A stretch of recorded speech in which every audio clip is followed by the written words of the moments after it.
The Great Yard Sale Stand. It was a crisp Saturday morning in the quiet suburb of Willow Creek, Ohio, when I decided to clear out my old wooden shed. For years, it had been a graveyard of forgotten treasures, rusty wrenches, a wobbly patio table, and a cassette player from the 80s that still hummed. I wasn't broke, but my knees were tired of dodging a broken lawnmower from 1995. A yard sale felt like the answer: simple, neighborly, American. I had no idea it would ignite a war with the clipboard queen of the Pineview Meadows Homeowners Association, a woman named Linda Voss, who thought her laminated badge gave her dominion over my half-acre lot. I stapled a few handwritten flyers to poles near the local diner and told a couple of buddies over coffee.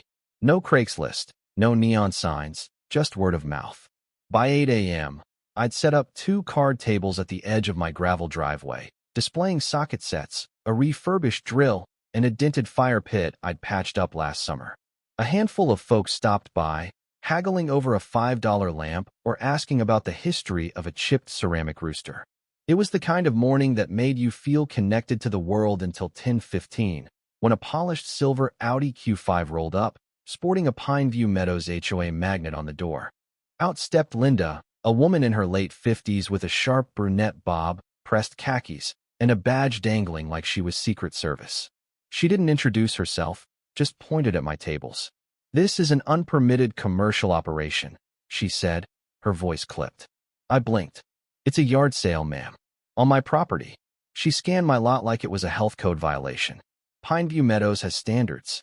This clutter is a visual nuisance and a traffic hazard." I laughed. "It's a table with a coffee pot and some screwdrivers." Her lips tightened. "I'm Linda Voss, HOA president. You're disrupting our community's aesthetic. Pack it up." I leaned back, arms crossed. "My land isn't in your HOA. Your rules and 3 houses down." Her smile was syrupy, like she was explaining taxes to a child. "We're enforcing a community buffer zone to protect our standards." I shook my head. "That's not a thing. Legally, you've got no say here." She didn't argue. She just pulled out her phone, snapped photos of my tables, and made a call. I caught words like code violation and public disturbance. When I asked if she'd called the cops, she smirked. "They'll handle it. Save yourself the trouble and shut this down." Then she drove off. I kept selling a $3 toaster, a box of old extension cords while keeping an eye on the road. At noon, a police cruiser pulled up. 2 officers approached, one young, all business, and an older guy who looked like he'd seen too many HOA spats. "We got a call about an unlicensed sale," the young one said. I gestured to my house. "This is my land, outside Pineview's jurisdiction. I'm selling junk, not running a cartel."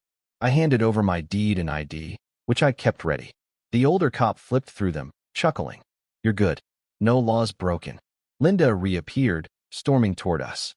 "Officers, this man is devaluing our properties." The older cop cut her off. "Ma'am, this isn't your turf. It's a legal sale." I couldn't resist. "That's how yard sales work, Linda." She glared, promising to escalate, then left. I sold a chipped mug for $1 and called it a win. The next day, I knew Linda wasn't done. At 10 a.m., her Audi parked across the street. She had a sidekick, this to me a thin guy in a polo, clutching a laptop bag, staring at my lot like it was a crime scene. They didn't approach, just watched. I waved. They didn't wave back.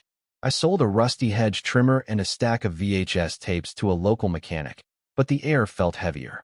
At 11:30, a woman in a blazer introduced herself as Carla Hayes from the Ohio Department of Taxation. "We received a complaint about unlicensed commerce," she said, tablet in hand. I walked her through it. "One-time sale, no business, cash only." I showed her a list of yesterday's sales, $47 total. She nodded. "You're fine unless this becomes a regular thing." As she left, she glanced at Linda's car. "HOA lady?" I grinned. "Smells like lavender and control, right?" Carla smirked. That afternoon, my neighbor Frank, a retired electrician, dropped off a bombshell, a stack of HOA emails Linda had sent to Pineview residents.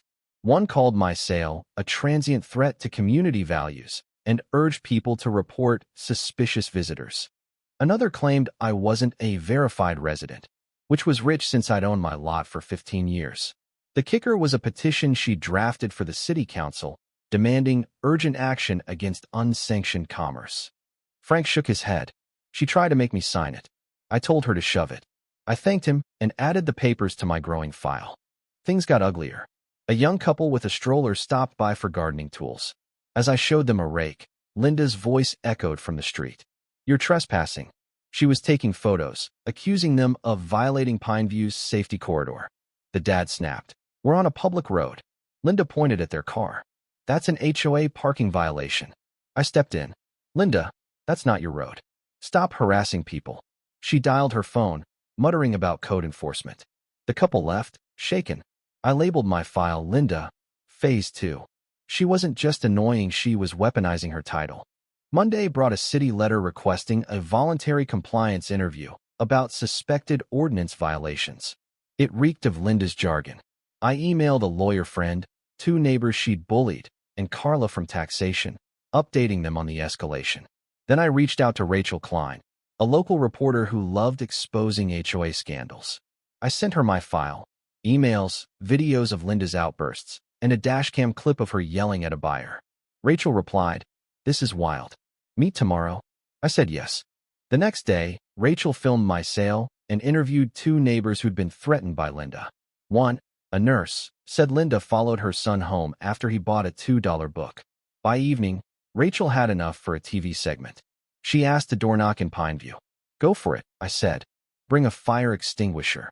That night, I organized my evidence photos, statements, letters into a digital archive. This wasn't just a spat anymore. It was a case. Thursday, Rachel called. "Watch Channel 7 at 6 p.m. I flipped on the TV, beer in hand. The segment was a gut punch. It showed my small peaceful and small, then cut to neighbors describing Linda's threats. The bombshell was a recorded call where Linda demanded the city enforce visual standards and called me a blight connected to that useless mayor. My cousin, Mayor Tom Hargrove, wasn't mentioned by name, but the jab was clear. Rachel ambushed Linda outside a supermarket. "Is it appropriate to threaten non-HOA residents?" Linda snapped, "I'm preserving standards," and stormed off. The segment ended with a former HOA board member claiming Linda had been rogue for years. My phone exploded neighbors, friends, and Tom, who laughed. Best mayor moment ever, watching her crash and burn. He got serious. Her board's cracking. One member called me, saying she's been forging votes and pocketing fines. I raised an eyebrow. "That's fraud." Tom nodded. "Ethics office is on it. Maybe the prosecutor." The next morning, county detectives visited, taking my files. Detective Lopez, a no-nonsense woman, said, "This is bigger than a yard sale. If half this checks out, she's done." Linda didn't quit. Sunday, I found flyers on my mailbox and neighbors' cars, screaming, "Stop illegal sales from ruining our homes." My tables were circled in red, labeled safety hazard and political corruption hub. I laughed corruption over a $1 spatula. I filed a harassment complaint with the city and police, backed by my evidence. By Tuesday, the city opened an ethics probe into Pineview's HOA. Whistleblowers revealed Linda had issued fake fines, doctored bylaws, and funneled cash to her side hustle. Perfect community consulting. Wednesday night, Linda held a Pineview meeting, live-streamed by rebels on a Pineview free Facebook group. She ranted about economic sabotage and yard sale anarchy. It was unhinged. That night, someone zip-tied a sign to my fence. "No HOA, no tyranny, yes yard sales." I left it up. Thursday, Linda stormed my property line, waving a fake injunction from her invented Pineview Civic Court. I played Sweet Caroline on a speaker, drowning her out. A sheriff's deputy hauled her off for disturbing the peace, handing me her dropped flyer as a souvenir. A week later, the state attorney general called. Linda had scammed dozens, faking fines and billing for consulting via her shell company.